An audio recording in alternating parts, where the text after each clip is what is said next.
नमस्कार दोस्तों, आप सबको पता है ना कि बिहार बोर्ड के द्वारा मंथली एग्ज़ाम 10वीं का लिया जा रहा है और जो भी नन हिंदी वाले बच्चे हैं यानी कि उर्दू वाले बच्चे हैं उनका 27 तारीख के दिन प्रथम पाली में ना नन हिंदी का पेपर होने वाला है। तो नन हिंदी में जो आप लोगों से क्वेश्चन पूछा जाएगा ऑब्जेक्टिव और सब्जेक्टिव मैं सब आपको इसी वीडियो में बता देता हूँ। एकदम A to Z क्वेश्चन लड़ेगा और अच्छे से आप लोग याद कर लेना क्योंकि यही क्वेश्चन पूछा जाएगा। सब लोग अच्छे से याद कर लेना। मैं ऑब्जेक्टिव सब्जेक्टिव दोनों कंप्लीट करा देता हूँ इस वीडियो में, ठीक है ना। तो यहाँ पर आप लोग देखिए, पहला नंबर क्वेश्चन है, मोहसिन के पास कितने पैसे हैं। मोहसिन के पास कितने पैसे हैं, तो आंसर आप लोग दीजिएगा 15 रुपये। ऑप्शन नंबर आपका ये हो जाएगा 15 रुपये, ठीक है ना। और याद रखना दोस्तों, सब लोग इस चैनल को सब्सक्राइब करके रखिएगा क्योंकि आप लोगों की तैयारी 2025 में इतना बेहतरीन तरीके से बिल्कुल फ्री में इसी चैनल से हम कराएंगे। आप लोग टेंशन मत लेना, बिल्कुल फ्री में, ठीक है ना। 2025 में एग्जाम दोगे ना फाइनल, उसकी तैयारी मैं कराऊंगा। कबीर को साहब मानने वाला पात्र है, तो बाल गोविंद भगत। ऑप्शन नंबर ए हो जाएगा दूसरा का। और तीसरा नंबर क्वेश्चन है आपका कि बाल गोविंद भगत का बेटा सुस्त था। आंसर आपका मिल जाएगा दोस्तों बी नंबर, बिल्कुल सही जवाब मिल जाएगा। अगला आप लोगों का क्वेश्चन है दोस्तों, अगला क्वेश्चन आपका 4 नंबर, बाल गोविंद भगत के बेटे हैं, तो बाल गोविंद भगत के एगो बेटा है। बाल गोविंद भगत के कौगो बेटा है, तो एगो बेटा है, इसे याद रखना है। बाल गोविंद भगत के एगो बेटा है, याद रखना। अगला आप लोगों से क्वेश्चन पूछा गया कि अपने बेटे के मरने पर बाल गोविंद भगत क्या थे, गाने लगे। मतलब क्या गाने लगे थे, तो गाना वाना गाने लगे थे, इसे याद रखना। वो अपने बेटे की मृत्यु पर ना गाना गाने लगे थे, याद रखना। अगला क्वेश्चन है, नूरे को किस खिलौने से प्रेम है, तो वकील। ऑप्शन नंबर ए हो जाएगा इसका सही जवाब। अगला क्वेश्चन है आपका कि बाल गोविंद भगत पुत्र की मृत्यु के बाद पतोह को रोने के बदले क्या बोला, तो रोने के बदले नाचने को कहा था। यानी कि आंसर आप लोगों का मिल जाएगा ऑप्शन नंबर बी मिल जाएगा। ऑप्शन नंबर बी मिल जाएगा, ठीक है ना। और जो लड़के 2025 में एग्ज़ाम देंगे ना, वो एक लड़के ना व्हाट्सअप ग्रुप ज्वाइन कर लेना। व्हाट्सअप ग्रुप स्टडी वाला है, लिंक डिस्क्रिप्शन में, वो ग्रुप आप लोग ज़रूर ज्वाइन कर लीजिए। अगला क्वेश्चन है, पुत्र की मृत्यु पर बाल गोविंद भगत क्या कर रहे थे, तो गा रहे थे। ऑप्शन नंबर आपका ए नंबर सही जवाब हो जाएगा। अगला क्वेश्चन है, बाल गोविंद भगत ने पतोह को किसके साथ भेज दिया था, तो भाई के साथ भेज दिए थे। कहाँ, तो मायके यहाँ भेज दिया था, भाई के साथ मायके यहाँ भेज दिया था, इसे आप लोगों को याद रखना है।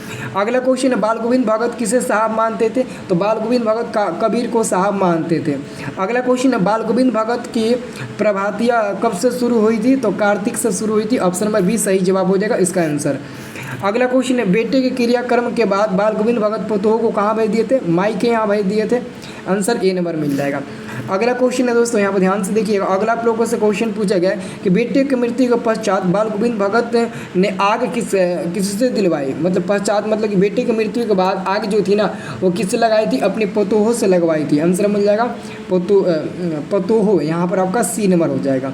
अगला क्वेश्चन है, बाल गोविंद भगत सिर पर क्या पहनते थे, तो कबीर पंथिया किसी कनफटी टोपी पहनते थे क्योंकि कबीर को वो ज़्यादा मानते थे। बाल गोविंद भगत कैसी रचना है, बाल गोविंद भगत कैसी रचना है, तो इसका आंसर मिल जाएगा रेखा चित्र हो जाएगा। ऑप्शन नंबर बी हो जाएगा। अगला आप लोग का क्वेश्चन है कि बाल गोविंद भगत अपने खेत में पैदावार भेंट के रूप में कहाँ दे आते थे, तो आंसर आपका हो जाएगा ऑप्शन नंबर आपका ए नंबर मिल जाएगा, कबीर पंथी मठ में वो दे आते थे। अगला क्वेश्चन, हमीद के पास कितने पैसे थे, हमीद के पास 3 रुपया, कितना पैसे थे, 3 पैसा। सबसे कम हमीद के ही पास पैसा था। रमज़ान के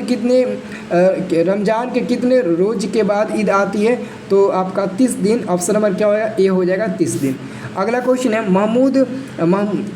महमूद कौन सा खिलौना खरीदता है, महमूद कौन सा खिलौना खरीदता है, तो सिपाही खरीदता है। ऑप्शन नंबर आपका डी नंबर मिल जाएगा। ईदगाह के पास किन वृक्षों का छाया है, इमली का, इमली। ऑप्शन नंबर बी हो जाएगा। अगला क्वेश्चन है, प्रेमचंद लिखित कहानी का क्या नाम है, प्रेमचंद लिखित कहानी का दोस्तों, प्रेमचंद लिखित कहानी का नाम है ईदगाह। आंसर सी नंबर मिल जाएगा। अगला क्वेश्चन, हामिद की दीदी का क्या नाम है, तो दोस्तों हामिद की दीदी का नाम है अमीना। सॉरी दीदी नहीं, दादी। और वो अपने दादी के लिए ही वो चिमटा खरीदा था। पता ना, सब लोग मार्केट से अलग अलग चीज़ खरीदे थे अपना पसंद के, लेकिन जो हामिद था वो अपनी दादी के लिए क्या करता था, चिमटा खरीदता था ताकि हमारी दादी का हाथ ना जले रोटी पकाते समय।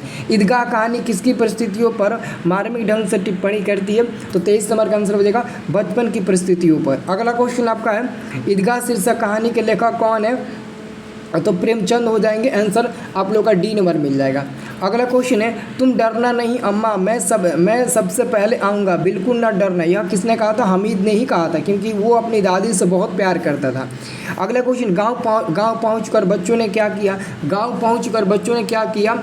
तो आप सबको याद करना है, गांव पहुंचकर बच्चों ने अपने अपने खिलौनों से खेला, क्योंकि सबको अपने अपने खिलौना लेकर आया था, लेकिन वो अपने दादी के लिए हामिद चिमटा लेकर आया था। हामिद के पिता की मृत्यु कैसे हुई? हौज के कारण हुई थी। आंसर सी नंबर आप लोगों का मिल जाएगा दोस्तों। अगला क्वेश्चन है, हामिद ने कितने पैसे में चिमटा खरीदा? तो पैसा 3, तो उसके पास 3 को पैसा ही था और तीनों पैसा वो खरीदने में लगा दिया, चिमटा खरीदने में तीनों पैसा वो अपना लगा दिया। अगला क्वेश्चन, हामिद मेले से क्या खरीदता है? तो हामिद मेले से चिमटा खरीदता है। चिमटा यहाँ पर आपका मिल जाएगा, जो रोटी को उलट पुलट नहीं करते हैं, ऐसे रहता है चिमटा, मतलब कि ऐसे दबा कर रोटी को उलट पुलट दिया जाए। महमूद के पास कितने पैसे हैं? तो दोस्तों याद रखना, महमूद के पास कैसे पैसे हैं? 12 रुपया। अगला क्वेश्चन, हामिद ने चिमटा खरीदा और सम्मी ने, देखो हामिद ने तो चिमटा खरीदा सबको पता है, लेकिन सम्मी जो था ना, सम्मी वो खंजरी खरीदा था। खंजरी मतलब कि चाकू, उसी को बोला जाता है खंजर। 15 पैसे किसके पास थे? तो मोहसिन के पास 15 पैसे थे। आंसर आपका डी नंबर मिल जाएगा। अगला क्वेश्चन, ईदगाह शीर्षक पाठ में सभी खिलौने कितने पैसे के? सभी खिलौने कितने पैसे के हैं? तो वो जो सभी खिलौने हैं ना, वो दो पैसे के हैं, 2 पैसे के। तो 2 पैसे के देखिए आपका ऑप्शन नंबर बी नंबर में दिया गया, ये आपका हो जाएगा। अगला क्वेश्चन है, जब जाड़ा आता था तो बाल गोविंद भगत क्या ओढ़ते थे? काली कमली ओढ़ते थे। अगला क्वेश्चन, गर्मियों की किनकी सांझा उमस भरी शाम को शीतल कर देती थी? बाल गोविंद भगत। ऑप्शन नंबर ए हो जाएगा। अगला आप लोगों का क्वेश्चन है, बाल गोविंद भगत की प्रभातियाँ कार्तिक से शुरू होकर किस महीने तक चलती है? तो फागुन तक चलती है। आंसर आप लोगों का मिल जाएगा दोस्तों, डी नंबर, फागुन तक चलती है। अगला क्वेश्चन आपका है, राम वृक्ष बेनीपुरी द्वारा लिखित पाठ कौन सा है? तो बाल गोविंद भगत। आंसर सी नंबर मिल जाएगा। अगला क्वेश्चन आपका है, बाल गोविंद भगत की संगीत साधना कब उत्कर्ष देखा गया? तो बेटे के मृत्यु के दिन, जब बेटे की मृत्यु हुआ था उसी समय उनकी संगीत का साधना देखा गया था। बाल गोविंद भगत की पतोहे थी तो सुशील थी। आंसर आपका मिल जाएगा सी नंबर। बाल गोविंद भगत हर वर्ष कहाँ जाते थे? तो बाल गोविंद भगत हर वर्ष स्नान करने जाते थे। आंसर याद रखना दोस्तों। अब देखिए अगला क्वेश्चन आपका है 41 नंबर। दोस्तों 41 नंबर आप लोगों का प्रश्न है कि गोदी में पियवा चमक उठे सखिया निहुक नहीं चिहुक उठे न गाते थे। तो दोस्तों ये बाल गोविंद भगत गाते थे ना, बाल गोविंद भगत। ऑप्शन नंबर डी हो जाएगा। अगला क्वेश्चन, लोगों ने किसे नहाने धोने से मना किया, आराम करने को कहा था? तो बाल गोविंद भगत को। अगला क्वेश्चन, बाल गोविंद भगत की उम्र क्या थी? बाल गोविंद भगत की उम्र 60 से ऊपर था, मतलब कि 60 प्लस उसका उम्र था। अब देखिए सब्जेक्टिव क्वेश्चन दोस्तों, देखिए सब्जेक्टिव क्वेश्चन याद करिए अच्छे से। सब्जेक्टिव क्वेश्चन आप लोग याद करिए। बाल गोविंद भगत ने अपने बेटे की मृत्यु पर अपनी भावनाएं किस तरह व्यक्त किया? तो आंसर में लिखिएगा, बाल गोविंद भगत कबीरपंथी थे। वे अपने बेटे की मृत्यु पर विलाप नहीं करते बल्कि मग्न हो जाते मग्न हो गीत गाए जा रहे थे। गाते गाते पतोहों के नज़दीक भी जाते और उसे रोने के बदले उत्सव मनाने को कहते। उनका कहना था कि आत्मा परमात्मा के पास चली गई, बिरहणी अपनी प्रेमी से जा मिली, भला इससे बढ़कर आनंद की कौन बात है। भगत का विश्वास मृत्यु पर विजय प्राप्त कर चुका था। वे पतोहों को यथार्थ का ज्ञान देकर अपनी भावनाएं प्रकट कर रहे थे। ये आप लोग लिख दीजिएगा। अगला क्वेश्चन है, पुत्र वधू द्वारा पुत्र की मुखाग्नि दिलवाना भगत के व्यक्तित्व की किस तरह विशेषताओं को दर्शाता है? तो आप लोग आंसर लिखिएगा। बाल गोविंद भगत एक गृहस्थ सन्यासी थे। वे सच्चे कबीरपंथी थे जो राग मोह से ऊपर थे। बेटे की मृत्यु पर वो विलाप तो नहीं करते थे बल्कि पतोहों से उत्सव मनाने को कहते हैं। पुत्र वधू द्वारा पुत्र की मुखाग्नि दिलवाना भगत के व्यक्तित्व की निर्लिप्तता का परिचायक है। यह कार्य भगत के व्यक्तित्व की सच्चाई और महानता को दर्शाता है। और अगला क्वेश्चन आप लोगों से पूछा जाएगा कि बाल गोविंद भगत कौन थे। तो बाल गोविंद भगत मुझौले कद के गिरे चिट्ठे आदमी थे, आदमी मतलब कि थे। वे गृहस्थ होते हुए भी सच्चा साधु थे। बाल गोविंद भगत कबीर को साहब मानते थे, उन्हीं के गीतों को गाते और उन्हीं के आदर्शों का पालन करते थे। कभी झूठ नहीं बोलते, खरा व्यवहार रखते थे। वे हर 30 कोस पैदल यात्रा कर गंगा स्नान करने जाते थे। संत समाज में उनकी गहरी आस्था थी। अब देखो अगला क्वेश्चन है, हामिद मिठाई या खिलौना के बदले चिमटा का चयन क्यों करता है? क्यों? हामिद 4-5 साल का नन्हा बालक है, लेकिन अभावग्रस्त जीवन उसे परिपक्व बना दिया था। वह समझता था कि मिठाई या खिलौने से थोड़ी देर के लिए खुशी मिलेगी।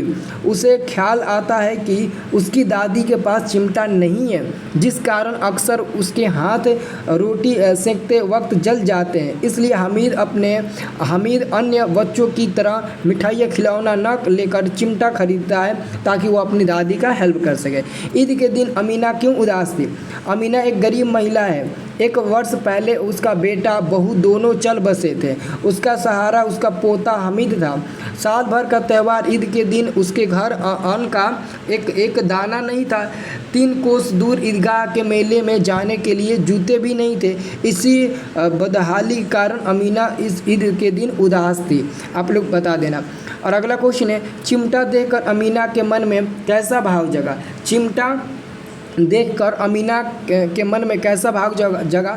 तो हामिद के हाथ में चिमटा देखकर अमीना चौंक उठी। उसकी समझ में नहीं आया कि इतने बड़े मेले में से इसे और कोई चीज़ नहीं मिली जो लोहे का चिमटा उठा लाया। अमीना क्रोधित हो जाती है कि यह कितना नासमझ लड़का है। लेकिन हामिद जब कहता है कि तुम्हारी उंगलियां तवे मतलब तावा जो होता ना रोटी पकाने वाला, तवे से जल जाती थी, इसलिए खरीदा। सुनते ही अमीना का क्रोध तुरंत स्नेह में बदल गया। अमीना की आंखें भर आती है। ये मेरे भी दोस्तों आंखें भर आई, सच बता रहा हूँ कसम से। मतलब कि ये बहुत मतलब ना दर्द भरा क्वेश्चन है जी।